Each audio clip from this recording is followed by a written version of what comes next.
This is StoryLink Radio. The professional storytellers at StoryLink Radio have been around for a long time. The Irish knew storytellers by the name Shawnee. We are committed to bringing stories to life through the spoken word, as in traditional oral storytelling. We present stories of many genres: ancient myths and legends, short stories, full-length novels, science fiction, high fantasy, philosophy, traditions, classics, drama, fiction, non-fiction, romance, theater, ghosts and haunts, stories of the strange, and much, much more. Our stories may be drawn from contemporary sources or from some dusty, near-forgotten tome. Regardless, it is a treat like no other to listen to stories and tales presented in a live format with the emotion and feeling a true professional storyteller brings, conjuring up images of yesterday, tomorrow, and fantasy. So join us at StoryLink Radio and let us be your Shawnee for a time. Our stories are presented before a live audience, then recorded for the StoryLink Radio podcast for your on-demand listening pleasure. Please visit StoryLinkRadio.com for show notes, to find out how to join our live audience, and for lots of free stuff, including free audiobooks and much more. Visit www.storylinkradio.com. The first story is Across the Moors by William Fryer Harvey. It was really most unfortunate. Peggy had a temperature of nearly 100, a pain in her side, and Mrs. Workington Bancroft knew that it was appendicitis. But there was no one whom she could send for the doctor. James had gone with a jaunting car to meet her husband, who had at last managed to get away for a week's shooting. Adolphe, well, she had sent him to the Evershams only a half hour before with a note for Lady Eva. The cook could not manage to walk, even if dinner could be served without her. And Kate, Kate, as usual, was not to be trusted. So there remained Miss Craig. "Of course, you must see that Peggy is really ill," said she, as the governess came into the room in answer to her summons. "The difficulty is that there is absolutely no one whom I can send for the doctor." Mrs. Workington Bancroft paused. She was always willing that those beneath her should have the privilege of offering their services, which it was her right to command of them. "So perhaps, Miss Craig," she went on, "perhaps you would not mind walking over to the Tebbits farm. I hear there's a Liverpool doctor staying there at the farm, and of course I know nothing about him, but we must take the risk. I expect he'll be only too glad to be earning something for this holiday. It's nearly 4 miles, I know, and I'd never dream of asking if it was not that I dread the appendicitis so." "Very well," said Miss Craig. "I suppose I must go, but I don't know the way, Mrs. Bancroft." "Oh, you can't miss it," said Mrs. Workington Bancroft, in her anxiety temporarily forgiving the obvious unwillingness of her governess's consent. "You follow the road across the moor for 2 miles until you come to Redman's Cross. You turn to the left there, you follow a rough path that leads through a larch plantation, and from Tebbits' farm lies just below you in the valley.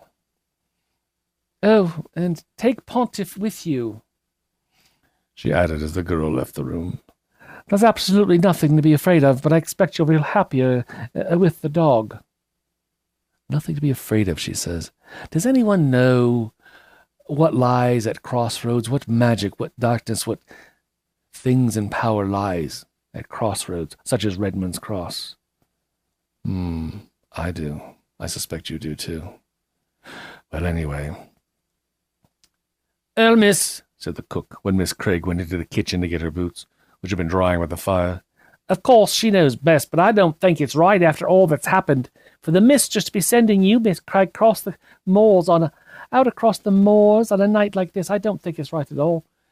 It's not as if the doctor could do anything for Miss Margaret if you do bring him. Every child's like that once in a while. You know he'll only say put her to bed, and she's there already in bed, isn't she?" "I don't see what there is to be afraid of, cook," said Miss Craig as she laced her boots. "Nothing to be afraid of at all. I mean, unless you believe in ghosts." "Well, I'm not so sure about that. Anyhow, I don't like sleeping in a bed where the sheets are too short for you to pull them over your head. But don't you be frightened, Miss Craig. It's my belief that their bark is worse than their bite, them ghosts."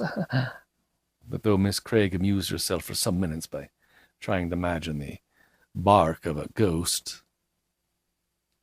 yeah, a thing altogether different from the classical ghostly bark, she did not feel entirely at her ease either. Yes, Miss Craig was, shall we say, naturally nervous, and living as she did in the hinterland of the servants' halls, while she had heard, as perhaps you and I have, the vague details of true stories that were only myths in the drawing room. The very name of Redman's Cross sent a shiver through her. It must have been that crossroads. It must have been that place, right there, where the horrid murder was committed. Yeah. Miss Craig had forgotten the tale, but she remembered the name. At any rate, her first disaster came soon enough. Pontiff, the dog, who was naturally slow-witted, took more than 5 minutes to find out that it was only the governess he was escorting. But once that discovery had been made, yes, the trusty dog promptly turned tail, paying not the slightest heed to Miss Craig's feeble whistle. And then to add to Miss Craig's discomfort, the rain came. Not in heavy drops, not in slimy toads, but in driving sheets of thin spray that blotted out what few landmarks there were upon the moors. Yes, they were the very kind at Tebbits farm. The doctor had gone back to Liverpool the day before, but Mrs. Tebbit had given her hot milk and turf cakes, and offered a reluctant son to show Miss Craig a shorter path on the moor that avoided the larch wood. Now this youth was a monosyllabic youth. Funny that word has so many syllables, isn't it? But his presence was cheering, at least, to Miss Craig. And Miss Craig felt the night doubly black when this youth left her at the last gate. Miss Craig trudged on wearily, though. Star-Crosser, you're welcome late or early. In fact, Star-Crosser, with a name like that, you could be a wizard, and wizards are never late nor early. They always arrive exactly when they expect to, isn't it? Something like that. Well, they say Miss Craig trudged on wearily across the moors by herself now. Her thoughts had already gone back to the almost exhausted theme of the bark of ghosts, when she heard steps on the road behind her that were at least material. Next minute, the figure of a man appeared. Miss Craig was relieved to see that the stranger was a clergyman. He raised his hat. I believe we're both going in the same direction. Perhaps I may have the pleasure of escorting you. She thanked him. Well, it is rather weird at night here, and what with all the tales of ghosts and bogies that one hears from the country people, I've ended up being half afraid myself. Ma'am, I can understand your nervousness, especially on a night like this one. I used at one time to feel the same. My work often meant lonely walks across the moor to farms which were only reached by rough tracks, difficult enough to find even in the daytime. And in all your travels, you never saw anything to frighten you, nothing immaterial, I mean. Well, I can't really say that I did, ma'am, but I had an experience 11 years ago which served as the turning point in my life. And since you seem to be now in much the same state of mind as I was then in, I will tell it to you. The time of the year was late September. I'd been over to Westendale to see an old woman who was dying, and then just as I was about to start on my way home, well, word came to me of another of my parishioners who had been suddenly taken ill only that morning. It was after, 7, perhaps, when I at last started. A farmer saw me on my way, turning back when I reached the moor road. The sunset the previous evening had been one of the most lovely I ever remembered seeing.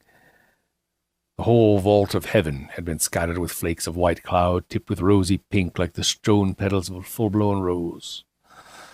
Yes, but, well, as it will, night changed all that. The sky was an absolutely dull slate color, except in one corner of the west where a thin rift showed the last saffron tint of the southern sunset. As I walked, stiff and footsore, my spirits sank. It must have been the marked contrast between the two evenings. The one so lovely, so full of promise. The corn was still out in the fields spoiling for fine weather. And the other, so gloomy, so sad with all the dead weight of autumn and winter days to come. And then, Well, the added to this sense of heavy depression came another different feeling which I surprised myself at recognizing as fear. I, I, I did not know why I was afraid.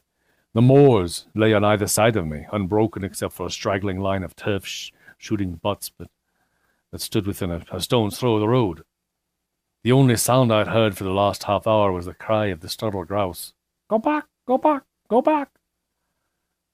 I had the feeling of fear. It was there, affecting a low center of my brain through some little-used physical channel, perhaps. At any rate, I buttoned my coat closer, and I tried to divert my thoughts by thinking of next Sunday's sermon. I had chosen to preach on Job. There is much in the old-fashioned notion of the book, apart from all the subtleties of the higher criticism that appeal to country people, the loss of herds and crops, the breakup of the family. I would not have dared to speak had I not been a farmer myself. My own glebe land had been flooded 3 weeks before. I suppose I stood to lose as much as any man in the parish. As I walked along the road, repeating to myself the first chapter of the book, I stopped alone at the 12th verse. And the Lord said unto Satan, Behold all that is in thy power. Alone, the darkness, the thought of the bad harvest, and that's an awful thought in these valleys, vanished. I seemed to gaze into an ocean of infinite darkness. I had often used with the Sunday glibness of the tired priest whose duty it is to preach 3 sermons in one day, the old simile of the chessboard. God and the devil were players. We were helping one side or the other. Yes, but until that night I had not thought of the possibility of my being only a pawn in that game, that God might throw away the game. Might throw me away, that the game might be won. I had reached the place where we are now, miss, right here, this same spot. I remember it by that rough stone water trough. When a man suddenly jumped up from the roadside, he'd been seated on a heap of broken road metal. Which way you going, governor, huh? I knew from the way he spoke the man was a stranger. The many at this time of year who come up from the south, tramping northwards with the ripening corn, I told him my destination. Yeah, we'll go along together, then we will. And together we'll go, yeah. It was too dark to see much of the man's face, but what little I made out was coarse and brutal. And then he began the half-menacing whine I knew so well. He had trampled for miles that day. He had had no food since breakfast, and that was only a crust. Yeah, governor, give us a copper, won't you? Give us a copper. It's only for the night's lodging, governor. Give it. He was whittling away with a big clasp knife at an ash stake he had taken from some hedge or other. The clergyman broke off there. Are those the lights of your house, miss? Oh, we are nearer than I expected. But I shall have time to finish my story for you, miss. Yes, I think I will. For when I finish my story, you can run home in a couple of minutes, and I don't want to be frightened when you're out on the moors again. At any rate, as the man talked, he seemed to have stepped out of the very background of my thoughts, his sordid tale with the sad lies that hid a far side of truth. He asked me the time. It was 5 minutes to 9. As I replaced my watch, I glanced at his face. His teeth were clenched. There was something in the gleam of his eyes that told me at once his purpose. Ma'am, have you ever known how long a second is? Of a third of a second. I stood there facing that man, that menace, filled with an overwhelming pity for myself and for him. And then without a word of warning, he was upon me. I felt nothing. A flash of lightning ran down my spine. I heard the dull crash of the ash stake, and then a very gentle patter, like the sound of a far-distant stream. For a minute I lay in perfect happiness, watching the lights of the house as they increased in number until the whole heaven shone with twinkling lamps. Oh, alas, I could not have had a more painless death. Miss Craig looked up. The man was gone, and she was alone on the moor. She ran to the house, her teeth chattering. She ran to the solid shadow that crossed and recrossed the kitchen blinds. As Miss Craig entered the hall, the clock on the stairs struck the hour. It was 9 o'clock. Oh, that's across the moors.